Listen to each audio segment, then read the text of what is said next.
മസ്തകത്തിൽ മുറിവേറ്റ കൊമ്പന്റെ പരിക്ക് ഗുരുതരം. മസ്തകത്തിൽ വലിയ ദ്വാരമാണ് രൂപപ്പെട്ടിരിക്കുന്നത്. വ്രണത്തിൽ നിന്ന് ഈച്ചയും പുഴുവും പുറത്തു വരുന്ന അവസ്ഥയാണ്. വ്രണത്തിൽ ചെളി വാരിയെറിയുകയാണ് കൊമ്പൻ. ഇതാണ് മുറിവ് കൂടുതൽ ഗുരുതരമാകാൻ കാരണമായതെന്നാണ് കരുതുന്നത്. മയക്കുവെടി നൽകി കൂട്ടിലിട്ട് ചികിത്സ നൽകാനുള്ള ദൗത്യം ബുധനാഴ്ച രാവിലെ 6 മണിയോടെ ആരംഭിക്കാനാണ് പദ്ധതി.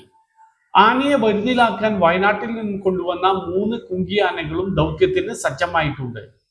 വിക്രം, കുഞ്ചു, കോന്നി സുരേന്ദ്രൻ എന്നീ കുങ്കി ആനകളാണ് ദൗത്യത്തിനായി എത്തിയിരിക്കുന്നത്.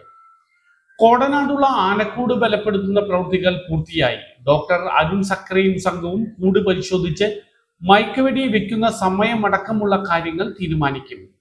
മയക്കുവെടി നൽകി കൊമ്പനെ കുങ്കി ആനകളുടെ സഹായത്തോടെ കോടനാട് ആനക്കൂട്ടിലെത്തിച്ച് ചികിത്സ നൽകാനാണ് പദ്ധതി. ജനുവരി 24-ന് മസ്തകത്തിൽ മുറിവേറ്റ കൊമ്പനെ മയക്കുവെടി നൽകി ചികിത്സ നൽകിയിരുന്നു. എന്നാൽ മുറിവ് ഭേദമാകാത്തതിനെ തുടർന്നാണ് വീണ്ടും മയക്കുവെടി വെച്ച് കോടനാടുള്ള ആനക്കൂട്ടിലെത്തിച്ച് ചികിത്സ നൽകാൻ ഒരുങ്ങുന്നത്.